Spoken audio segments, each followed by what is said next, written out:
कक्षा 10 के सभी विद्यार्थियों, आज मैं आपको सोशल साइंस का सेट डी समझाऊंगा। सेट ए बी सी आपका हो चुका है। इसके बाद में अपन दो पेपर और देखेंगे, ई और एफ। यदि आप वास्तव में अच्छे नंबर चाहिए तो जिस तरह मैंने हर पेपर में मदद की है, इस तरह इसमें भी करूंगा। चलिए तो शुरू करते हैं। भारत ने कब लोकतंत्र की राह पर अपनी जीवन यात्रा शुरू की? 1947 में। भारत में वन्य जीव सुरक्षा अधिनियम कब पारित हुआ? 1972 में। प्राथमिक क्षेत्र की गतिविधि है मछली पकड़ना। भारत की प्रमुखतम आयात वस्तु है खनिज तेल। इसमें से कौन सा राज्य है सर्वाधिक साक्षरता वाला? तो केरल। किस स्थान पर गांधी जी द्वारा आयोजित जो नमक मार्च है वो समाप्त किया गया था? डांडी। ठीक है, यहां से अपन एक स्थान इंग्लिश मीडियम वाले बच्चे लेंगे हमारे। ठीक है, ये यहां पर हो गया है। अलोकतांत्रिक सरकारों में पारदर्शिता नहीं होती। क्या नहीं होती है? अलोकतांत्रिक सरकारों में पारदर्शिता। भारत में केंद्रीय सरकार ज्यादा शक्तिशाली होती है। तृतीय क्षेत्र के श्रमिक वस्तुओं का उत्पादन नहीं करते। एक प्रजातांत्रिक सरकार जनता के प्रति उत्तरदायी होती है। विभिन्न देशों के बाजारों को आपस में जोड़ना ही अंतर्राष्ट्रीय व्यापार कहलाता है। मार्च 1919 में बंबई में खिलाफत समिति का गठन किया गया था। ठीक है, यहाँ से अपन बढ़िया से कंप्लीट कर सकते हैं। ये आपका दूसरा रहेगा। इसके बाद में आगे यदि बात करें अपन तो सही जोड़ी रहेगी हमारी बच्चों के लिए। ठीक है, संगठित क्षेत्र कहा जाएगा कारखाना अधिनियम। नई आर्थिक नीति लागू की गई 1991। फ्रेडरिक सार्यू का आपका जाएगा फ्रांस। वंदे मातरम के रचयिता कौन है? बंकिम चंद्र चट्टोपाध्याय। और कपास का जाएगा महाराष्ट्र। और आधी से ज़्यादा आबादी गरीब जो है वो है बांग्लादेश की। यहाँ से आप ध्यान से देख सकते हैं का संगठित क्षेत्र का जाएगा कारखाना अधिनियम। क्या जाएगा इसका? कारखाना अधिनियम। नई आर्थिक नीति लागू की गई तो 1991 में। फ्रेडरिक सार्यू ये आपका फ्रांस का। और वंदे मातरम बंकिम चंद्र चट्टोपाध्याय, तो ये तीसरा हो जाएगा आपका।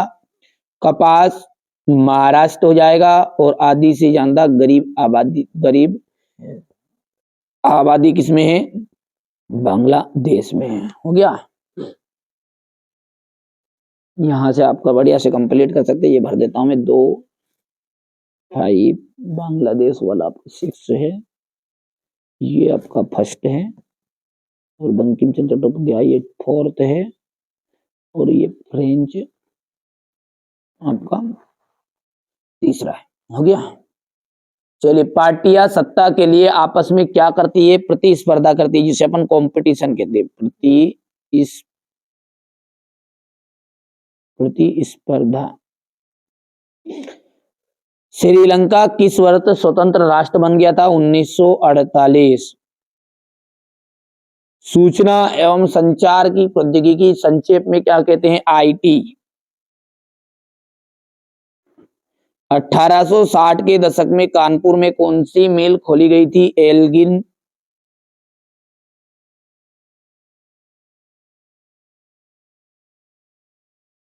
मानव विकास सूचकांक में भारत में कौन से स्थान पर है? 31वें स्थान।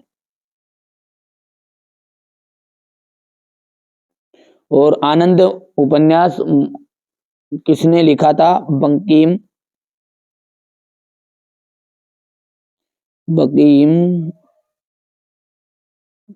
चंद्र चट्टोपाध्याय।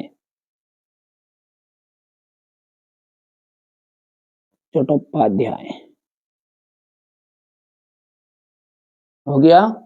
चलिए, इसके बाद में यहां से देखिएगा, ये आपका इंग्लिश मीडियम वालों के लिए रहेगा। ठीक है, ये आपका देखिए कृषि प्राथमिक क्षेत्र के अंतर्गत आती है। ठीक है, तो ये आपका बिल्कुल एकदम राइट। दूसरा जो है आपका असत्य रहेगा। तीसरा आपका असत्य रहने वाला है। ठीक है, यहां से हम बात करें तो चौथा जो है आपका बिल्कुल सत्य। आप तो बढ़िया से कंप्लीट कर लेना है ना। बैंक जमा पर ब्याज देते हैं लेकिन ज्यादा ब्याज ऋण पर लेते हैं। बिल्कुल राइट बात है ये। लोकतंत्र में गलतियां सुधारने की गुंजाइश नहीं होती, असत्य है। अब देखिए यहां से ये ट्रू फॉल्स है तो पहला आपका एकदम राइट रहेगा। दूसरा जो है वो फाल्स रहेगा, तीसरा आपका फाल्स है, चौथा जो है वो आपका ट्रू है, पांचवा आपका ट्रू रहेगा और छठा जो है वो आपका फाल्स रहने वाला है। हो गया इतनी चीजें, आगे बढ़ते हैं ना। बढ़िया से आप तो कंप्लीट करो। ये जो बता रहा हूं इन्हीं में से आपका 75% पेपर, वार्षिक पेपर आपको एनुअल एग्जाम का पेपर देखने को मिलेगा। लाल मिट्टी और लेटेराइट मिट्टी में अंतर बताना है। एजेंडा 21 क्या है, इसके सिद्धांतों की सूची बनाइए।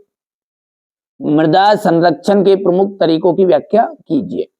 इसके बाद है भूमि निम्नीकरण की समस्या को दूर करने के उपाय, विनिर्माण उद्योग का महत्व, ध्वनि प्रदूषण को नियंत्रित करने के उपाय, परिवहन एवं संचार के साधनों में अंतर, भारत के लिए सीमांत सड़कों की महत्वता को स्पष्ट करना है। ये आपका क्वेश्चन नंबर 11 है। पहले विश्व युद्ध ने भारत के राष्ट्रीय आंदोलन के विकास में किस प्रकार योगदान दिया। भारत में मैनचेस्टर से आने से बुनकरों की समस्याओं का सामना करना पड़ा। वीटो क्या का अर्थ बताना है। स्टेपलर, फुलर और कोर्डिंग से क्या से है। लाटेन क्या है। ये क्वेश्चन नंबर आपका 15 हो गया है। ये क्वेश्चन नंबर मुद्रण क्रांति और उसके प्रभावों की व्याख्या करनी है। ठीक है भैया, आप तो अच्छी मेहनत कर लो। मैंने बोला ना, जो बच्चा मेहनत करेगा ठीक है, सफलता उसकी रंग लाएगी ही लाएगी। भारत में पाई जाने वाली लोहा या पेटियों के नाम बताइए। लोहा इस्पात उद्योग और आपको आधारभूत उद्योग को कहा गया है। भारत में केंद्र राज्य संबंधों पर टिप्पणी देना है। सत्ता के विकेंद्रीकरण से क्या से है। अतिरिक्त मुद्रा वाले लोगों और जरूरतमंद लोगों के बीच बैंक का मध्य